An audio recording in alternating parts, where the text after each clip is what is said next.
اللہ اکبر لا الہ الا اللہ واللہ اکبر وللہ الحمد۔ اللہ اکبر لا الہ الا اللہ واللہ اکبر وللہ الحمد۔ اللہ اکبر لا الہ الا اللہ واللہ اکبر وللہ الحمد۔ محترم نوجوانوں، بزرگوں، عزیزوں، بچوں اور ساتھیوں، اللہ تعالیٰ کا بے انتہا فضل ہے، اللہ تعالیٰ کا احسان ہے کہ اللہ تعالیٰ نے مجھے، ہم سب کو، آپ سب کو بے شمار نعمتیں عطا فرمائیں۔ بے شمار ان گنت نعمتیں اللہ تعالیٰ کی جانب سے عطا کی گئی، اور انہی نعمتوں میں سے ایک نعمت آج اللہ تعالیٰ نے ہمیں عطا فرمائی ہے۔ اللہ تعالیٰ ہم انسانوں پر، اپنے خاص بندوں پر، ایمان والوں پر خاص فضل فرماتا ہے۔ یوں تو اللہ تعالیٰ کی رحمت عام ہے، اللہ تعالیٰ کی رحمت، اللہ تعالیٰ کی برکت، اللہ تعالیٰ کی جانب سے عطا، اللہ تعالیٰ کی جانب سے بخشش، اللہ تعالیٰ کی جانب سے مہربانی عام ہے۔ اللہ تعالیٰ نے فرمایا قرآن کریم کی سب سے پہلی سورہ کی سب سے پہلی آیت کیا؟ الحمدللہ رب العالمین۔ جتنی بار اس کو پڑھتے ہیں اتنی بار ایک عجیب سا مزہ، ایک عجیب سا لطف ملتا ہے۔ اللہ فرماتا ہے تمام تعریفیں، تمام حمد، تمام خوبیاں اس اللہ کے لیے ہیں کہ جو اللہ تمام دنیا کے تمام چیزوں کو پالنے والا، پوسنے والا، پرورش کرنے والا، کھلانے پلانے والا رب ہے۔ اب اللہ تعالیٰ کی مہربانی عام ہوئی کہ نہیں عام ہوئی؟ اللہ تعالیٰ کی مہربانی، اللہ تعالیٰ کی رحمت عام ہے، سب کے لیے ہے، چاہے وہ انسان اللہ کا نام لینے والا ہو یا اللہ کا نام لینے والا نہ ہو، چاہے وہ انسان ہو چاہے وہ انسان نہیں ہو، چاہے وہ جانور ہو، حیوان ہو، اللہ تعالیٰ نے جتنی بھی چیزیں پیدا فرمائی ہیں تمام چیزوں کا پالن ہار، تمام چیزوں کی پرورش کرنے والا، کھلانے پلانے والا، روزی دینے والا ہمارا اللہ ہے۔ تو اللہ تعالیٰ کی ایک مہربانی عام ہوئی تمام لوگوں پر، پھر اللہ تعالیٰ کے کچھ خاص بندے ہیں۔ وہ خاص بندے یوں ہیں کہ جو اللہ تعالیٰ کو اپنا معبود مانتے ہیں، اپنا خدا مانتے ہیں، اور اللہ تعالیٰ کے لیے نماز پڑھتے ہیں، اللہ تعالیٰ کے لیے عبادت کرتے ہیں، اور اللہ کے علاوہ کسی دوسرے کے آگے سجدہ نہیں کرتے۔ تو اللہ تعالیٰ نے ایسے لوگوں کے جو انبیاء کرام علیہم السلام کے جو سردار ہیں، ہم سب کے آقا و مولا حضور صلی اللہ علیہ وسلم کو اللہ تعالیٰ نے یوں مخاطب کر کے ارشاد فرمایا۔ اللہ فرماتا ہے اِنَّا أَعْطَيْنَاكَ الْكَوْثَرَ، بے شک ہم نے آپ کو دیا کوثر۔ یہ سورہ کوثر میں 3 آیتیں ہیں۔ اللہ فرماتا ہے کہ اے نبی، اے محمد، اے احمد، اے رسول، اے پیغمبر صلی اللہ علیہ وآلہ وسلم، بے شک اِنَّا، بے شک أَعْطَيْنَاكَ، ہم نے آپ کو عطا فرمایا، ہم نے آپ کو دیا الکوثر، کوثر عطا فرمایا۔ اب کوثر سے مراد یہ ہے کہ اللہ تعالیٰ نے اپنے حبیب صلی اللہ علیہ وسلم کو حوض کوثر عطا فرمایا۔ حوض پانی کا تالاب، ایک ایسا پانی کا تالاب ہے کہ جس کو پینے والا اگر اس پانی سے پی لے تو دوبارہ کبھی پانی کی ضرورت اس کو محسوس ہی نہیں ہوگی۔ سبحان اللہ، وہ کیسا حوض ہوگا، کتنا میٹھا پانی، شہد سے زیادہ میٹھا، اور اجلے رنگ سے بھی زیادہ سفید، اس سے زیادہ سفیدی کسی نے دیکھی نہیں ہوگی، اور مشک سے زیادہ خوشبودار ہوگا کہ اگر اس حوض سے نبی کریم صلی اللہ علیہ وسلم کسی کو پانی پلا دے تو پھر وہ کبھی بھی پیاس محسوس نہیں کرے گا۔ اللہ فرماتا ہے فَصَلِّ لِرَبِّكَ، تو اے حبیب صلی اللہ علیہ وسلم اپنے رب کے لیے نماز پڑھیے، اپنے رب کے لیے نماز قائم کیجئے۔ پہلا حکم نماز کا اور دوسرا حکم قربانی کا۔ تو ہمارے لیے نماز بھی اہم ہے اور قربانی بھی اہم ہے۔ جس طرح قربانی کرتے ہیں ہم لوگ شوق سے، ذوق سے، اور قربانی کے لیے تیاریاں کرتے ہیں، اچھے سے اچھا جانور خریدنے کی کوشش کرتے ہیں، اس کو سجاتے ہیں، اس سے ہم محبت کا اظہار کرتے ہیں، اسی طرح اللہ تعالیٰ نے نماز کا بھی حکم دیا۔ ایسا نہیں ہونا چاہیے کہ ہم لوگ خود سے قربانی اور نماز کے درمیان ڈفرنس پیدا کریں، قربانی اور نماز کے درمیان فرق پیدا کریں۔ یہ فرق پیدا کرنا اللہ تعالیٰ کی آیت سے کھلواڑ کرنا ہے۔ تو جس طرح اللہ تعالیٰ نے قربانی کو ضروری قرار دیا، واجب قرار دیا، اسی طرح اللہ تعالیٰ نے نمازوں کو بھی فرض قرار دیا ہے۔ جو پنجگانہ نمازیں ہیں، جمعہ کی نماز ہے اور عیدین کی نماز، عید اور بقرعید کی نماز کو اللہ تعالیٰ نے ضروری اور واجب قرار دیا۔ لیکن آج کیا ہوتا ہے کہ ہم لوگ نماز سے زیادہ قربانی کو اہمیت دیتے ہیں، نماز سے زیادہ قربانی کو اہمیت دیتے ہیں۔ بہت سے لوگ ایسے ہیں جن کی عید کی نماز بھی چھوٹ جاتی ہے۔ ایسے سست اور ایسے کاہل قسم کے لوگ مسلمانوں میں پائے جاتے ہیں کہ بہت سارے لوگوں کی عید کی نماز بھی چھوٹ جاتی ہے، بھیا لیٹ ہو گیا، دیر ہو گئی۔ لیکن قربانی میں لیٹ نہیں ہونا چاہیے۔ اگر قربانی ذبح کرنے والے دیر سے پہنچ رہے ہیں یا انتظام نہیں ہو پا رہا تو آدمی بہت گھبراتا ہے کہ اب کیا ہوگا، اب کیا ہوگا۔ لیکن آپ دیکھیں کہ نماز کے لیے ہم لوگ اتنی توجہ نہیں دیتے۔ تو اللہ تعالیٰ نے فرمایا فَصَلِّ لِرَبِّكَ وَانْحَرْ، اپنے رب کے لیے نماز پڑھیے اور قربانی کیجیے۔ تو اللہ تعالیٰ نے یہاں پہ دو چیزوں کا حکم دیا ہے۔ تو اس کے بعد اللہ فرماتا ہے إِنَّ شَانِئَكَ هُوَ الْأَبْتَرُ، دراصل حضور صلی اللہ علیہ وسلم کو کفار نے تانا دیا تھا کہ اے نبی صلی اللہ علیہ وسلم آپ کی نسل آگے نہیں بڑھے گی، آپ کو صرف بیٹیاں ہوئی ہیں نا، آپ کو بیٹا تو ہوا نہیں، آپ کی نسل آگے نہیں بڑھے گی۔ اب کچھ لوگ جو بیٹی اور بیٹے میں تمیز کرتے ہیں، فرق پیدا کرتے ہیں، بیٹے کی پیدائش پر مٹھائی بانٹتے ہیں اور بیٹی کی پیدائش پر ان کا منہ لٹک جاتا ہے۔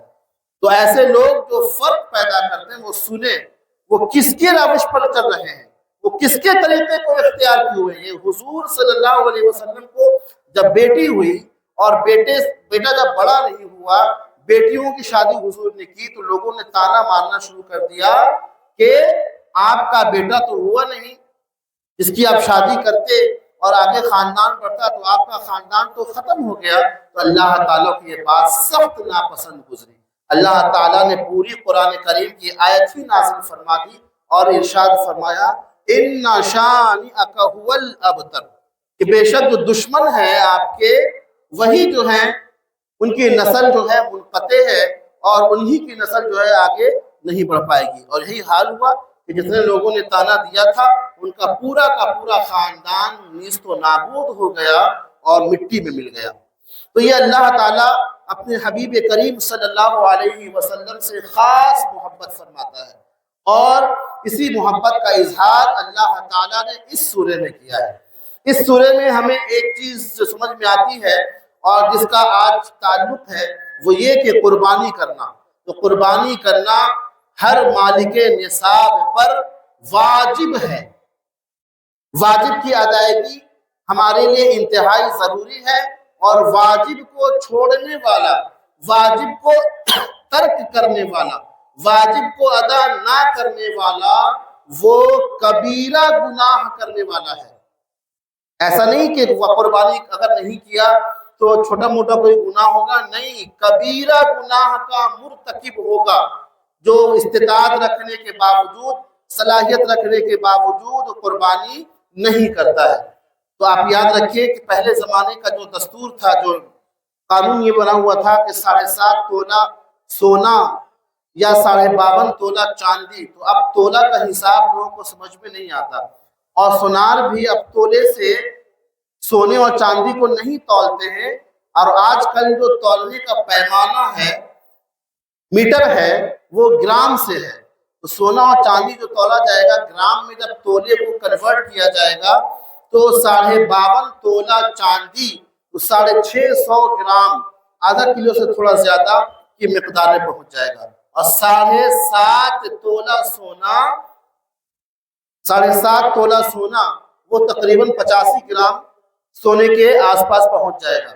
تو اگر کسی کے پاس 7.5 تولہ سونا نہیں ہے، تھوڑا سا سونا ہے، اور کسی کے پاس 52.5 تولہ چاندی نہیں ہے، تھوڑی سی چاندی ہے، تھوڑا سا سونا ہے، تھوڑی سی چاندی ہے، تو ان دونوں کو ملا کر کے اماؤنٹ دریافت کی جائے گی، یہ کتنے کا سونا ہے، کتنے کی چاندی ہے، کتنے کا زیور ہے، اور اگر دونوں کو جوڑ کر کے 52.5 تولہ چاندی خریدی جا سکے، آج کی ڈیٹ میں 52.5 تولہ چاندی یعنی 650 گرام چاندی تقریباً وہ 60,000 روپے میں آتی ہے۔ تو اگر کسی کے پاس زیادہ سونا چاندی نہیں ہے، کسی خاتون کے پاس، کسی کی اہلیہ کے پاس زیادہ سونا چاندی نہیں ہے، بس اتنا ہے کہ 60-70 ہزار تک اس کی قیمت پہنچ جائے گی، تو قربانی واجب ہو گئی۔ اس بھول میں مت رہیے کہ 7.5 تولہ سونا جب تک نہیں ہوگا قربانی واجب نہیں، یا 52.5 تولہ چاندی جب تک نہیں ہوگا قربانی واجب نہیں۔ یہ بھول ہے لوگوں کی، لوگوں نے غلط سمجھ لیا ہے، یہ قربانی سے بچنے کا لوگوں نے ذریعہ نکال لیا ہے، حالانکہ ایسا بالکل نہیں۔ مسئلہ اس کے برخلاف ہے کہ دونوں میں سے کوئی بھی، سونا اور چاندی میں سے کوئی بھی ہو، مثال کے طور پر اگر دونوں میں سے کچھ نہیں ہے، صرف پیسہ ہی پیسہ ہے، تو وہ آپ کے پاس اگر پیسے کی مقدار 60,000 روپے ہے منیمم، تو آپ پر قربانی واجب ہے۔ اور اگر آپ کے پاس پیسہ بھی نہیں ہے، آپ کی دکان چل رہی ہے، دو دکان میں جو مال ہے، بزنس والا تجارت کا جو مال ہے، اور وہ مال کی مقدار 60,000 تک پہنچ جائے، آج کل تو دکان میں 60,000 کیا، کم سے کم 1,00,000 روپے کا سامان مال تو رہتا ہی ہے، تو اگر اس 1,00,000 کا مال آپ کے پاس ہے، 60,000 سے زیادہ، تو آپ پر قربانی واجب ہے۔ ضروری نہیں کہ آپ کے پاکٹ میں پیسہ ہو تب یہ قربانی واجب ہوگی۔ اگر آپ قرضدار ہیں، 1,00,000-2,00,000 کے قرضدار ہیں، تو قرضہ آپ ادا کر دیجئے۔ اگر آپ قرض ادا نہیں کر رہے ہیں تو اتنے کو مائنس کر دیجئے۔ مثال کے طور پر کسی کی دکان میں 2,00,000 کا مال ہے، 3,00,000 کا مال ہے، اور وہ 1,00,000 روپے کا قرضدار ہے، تو 3,00,000 کا مال ہے، 1,00,000 کا قرضہ ہے، 1,00,000 کو مائنس کر دیجئے۔ آپ یوں سمجھیے کہ 2,00,000 کا مال ہے۔ اب 2,00,000 کا مال ہے، لیکن آپ کے پاس خوب کیش نہیں ہے، بس مال ہی مال بکتا ہے اور گھر چلتا ہے، تب بھی آپ پر قربانی واجب ہو گئی۔ قربانی سے آپ چھٹکارا نہیں حاصل کر سکتے، قربانی آپ پر واجب ہو گئی۔ اب یہ ضروری نہیں، لوگ سمجھتے ہیں قربانی کرنے کا مطلب کہ 25-30 ہزار روپے خرچہ ہوگا، نہیں، قربانی میں صرف 2,000 روپے میں قربانی ہو سکتی ہے۔ ایک چھوٹے جانور میں چھوٹا حصہ لے کر کے آپ قربانی کر سکتے ہیں، ضروری نہیں کہ آپ بہت زیادہ مہنگی قربانی کریں، 2,000-2,500 میں قربانی ہو سکتی ہے۔ اب دیکھیں کپڑا لتا بنانے میں، اور اپنی ذات پر خرچ کرنے میں، بچوں کی پڑھائی پر خرچ کرنے میں، کھلانے پلانے میں، گھمانے پھرانے میں، ہم لوگ تو ہزاروں ہزار خرچ کر دیتے ہیں، اس کا حساب نہیں رکھتے، لیکن جہاں پر اللہ کی راہ میں دینے کی بات آتی ہے، قربانی کے نام پر دینا ہو، خرچ کرنا ہو، یا پھر مسجد کے نام پر دینا ہو، مدرسے کے نام پر دینا ہو، دین کے نام پر دینا ہو، غریب کے نام پر دینا ہو، تو پھر ایسی صورت میں ہم لوگ جو ہے بخیل بن جاتے ہیں، ایسی صورت میں ہم لوگ کنجوس بن جاتے ہیں۔ تو اللہ تعالیٰ نے ارشاد فرمایا ہے، 4 پارے کی پہلی آیت ہے، لَن تَنَالُوا الْبِرَّ حَتَّىٰ تُنْفِقُوا مِمَّا تُحِبُّونَ۔ یہ پوری دنیا جانتی ہے، اور وہ محرم کا مہینہ جو اس مہینے کے جسٹ بعد آنے والا ہے، تو اسلامی کیلنڈر کا پہلا مہینہ بھی ہمیں قربانی کی یاد دلاتا ہے، اور اسلامی کیلنڈر کا سب سے آخری مہینہ بھی ہمیں قربانی کی یاد دلاتا ہے۔ تو ہمیں چاہیے کہ ہم میں سے جو بھی مالک نصاب ہوں، وہ قربانی کی ادائیگی ضرور کریں۔ بعض لوگ سمجھتے ہیں کہ بھائی کمانے والا تو مرد ہے، تو مرد کی جانب سے قربانی ہونی چاہیے، کوئی ضروری نہیں ہے۔ کبھی کچھ لوگ ایسے بھی ہوتے ہیں کہ ان مرد کمانے والے کما کے لاتے ہیں اور پھر خرچہ ہو جاتا ہے، ان کے پاس پیسہ بچ نہیں پاتا ہے، 50-60 ہزار روپیہ ان کے پاس ہوتا نہیں ہے، ڈیلی کماتے ہیں، ڈیلی لاتے ہیں، ڈیلی کھاتے ہیں، ان کے پاس پیسہ نہیں ہوتا ہے، لیکن ان کی اہلیہ کے پاس، ان کی شریک حیات کے پاس زیور ہوتا ہے، ناک کا، کان کا، گلے کا، اور ان زیور کو کاؤنٹ کیا جائے تو وہ 60 ہزار کا زیور اگر پہنچ جاتا ہے تو قربانی ان کے اہلیہ کے نام سے ہوگی، مرد کے نام سے نہیں ہوگی۔ یہ مت سوچئے کہ مرد ہے تو مرد کے نام سے قربانی ہونی چاہیے، یا پہلی مرتبہ ہو رہی ہے تو پہلی مرتبہ مرد کے نام سے ہونا چاہیے، یا دادا کے نام سے ہونا چاہیے۔ دادا کے نام سے یا ایسے لوگوں کے نام سے جو لوگ موجود نہیں ہیں، انتقال ہو چکا، ان لوگوں کی طرف سے قربانی اسی وقت ہو سکتی ہے جب آپ ایکسٹرا قربانی کر رہے ہوں۔ وہ قربانی واجب نہیں ہوگی، وہ قربانی نفلی ہوگی۔ جب آپ اپنی طرف سے کر چکے یا اپنی اہلیہ کی طرف سے کر چکے تو پھر اس کے بعد دوبارہ یعنی ایک اور حصہ قربانی کرنا چاہتے ہیں، ایک اور جانور سے قربانی کرنا چاہتے ہیں، تو بعض لوگ یہ سمجھتے ہیں کہ پہلی مرتبہ قربانی کر رہے ہیں تو نبی صلی اللہ علیہ وسلم کے نام سے قربانی کریں، ایسا بھی نہیں ہے، بلکہ ہاں حضور صلی اللہ علیہ وسلم نے اپنی امت کی جانب سے قربانی کی، اور پھر حضرت مولا علی شیر خدا حضرت علی رضی اللہ تعالی عنہ بھی حضور کے نام سے قربانی کیا کرتے تھے، اور یہ پوری امت کا دستور ہے کہ وہ بھی نبی صاحب نبی کریم رؤوف الرحیم صلی اللہ علیہ وسلم کے نام سے قربانی کرتے ہیں۔ تو حضور صلی اللہ علیہ وسلم کے نام سے قربانی اسی وقت ہوگی جب آپ اپنے گھر والوں کی جانب سے قربانی، جو گھر والوں میں سے وہ لوگ جن کے اوپر قربانی واجب ہے، وہ واجب کو ادا کرنے کے بعد آپ ایکسٹرا کر رہے ہوں، تب جا کر کے حضور صلی اللہ علیہ وآلہ وسلم کے نام سے قربانی ہوگی۔ ایسا نہیں ہوگا کہ ہم پر قربانی واجب ہے لیکن ہم آج پہلی بار اس پر قربانی کر رہے ہیں تو لاؤ تو حضور کے نام سے کر لیا جائے، ایسا نہیں ہوگا۔ اگر آپ ایسا کریں گے تو گنہگار ہوئیے گا، کیونکہ آپ پر جو چیز واجب تھی تو واجب کی ادائیگی ہوئی نہیں۔ اگر آپ کے پاس ایکسٹرا ہے، آپ 2 حصے 3 حصے کرنا چاہتے ہیں تو پھر جا کر کے حضور صلی اللہ علیہ وسلم کے نام سے یا دیگر بزرگان دین کے نام سے یا اپنے مرحومین رشتہ داروں کے نام سے قربانی کر سکتے ہیں۔ بسا اوقات یہ بھی سوال کیا جاتا ہے کہ حضرت عقیقہ نہیں ہوا ہے تو قربانی ہو سکتی ہے کہ نہیں ہو سکتی، بہت سے سوالات ہیں ایسے۔ تو آپ یاد رکھیں کہ عقیقہ کرنا یہ بچے کی پیدائش کی خوشی میں والدین کے لیے سنت ہے۔ والدین کے لیے، ماں باپ کے لیے سنت یہ ہے کہ وہ اپنے بچوں کی پیدائش پر اللہ کی نعمت حاصل کرنے کی خوشی میں 7ویں دن عقیقہ کریں۔ 7ویں دن عقیقہ کرنا، 7ویں دن نام رکھ لینا، یہ سنت ہے۔ اور عقیقہ نہیں ہونے کی وجہ سے نہ شادی میں کوئی رکاوٹ ہوگی، نہ نکاح میں کوئی رکاوٹ ہوگی، نہ حج میں کوئی رکاوٹ ہوگی، نہ قربانی میں کوئی رکاوٹ ہوگی۔ اگر کسی کا عقیقہ نہیں ہوا ہے اور اس پر قربانی واجب ہو گئی تو پہلے وہ قربانی ادا کرے، اور پھر قربانی کے علاوہ ایک اور حصہ کرنا چاہتا ہے تو پھر وہ عقیقہ بھی اپنے نام سے کر سکتا ہے۔ تو ایک بڑے جانور میں جس میں 7 حصے ہوتے ہیں اس میں قربانی کا بھی حصہ ہو سکتا ہے اور اس میں عقیقے کا بھی حصہ ادا کیا جا سکتا ہے۔ لیکن یہ بات ہمیشہ یاد رکھیے گا کہ ایسا ضروری نہیں ہے کہ عقیقہ جس کا نہیں ہوا ہو اس کی طرف سے قربانی نہیں ہو سکتی، بالکل ہو سکتی ہے، اس میں کوئی دو رائے نہیں ہے۔ قربانی کو ادا کرنا واجب ہے اور عقیقے کو ادا کرنا سنت ہے۔ اللہ سبحانہ و تعالیٰ کی بارگاہ میں دعا ہے کہ اللہ تعالیٰ ہمیں دین کی معلومات حاصل کرنے کی توفیق مرحمت فرمائے۔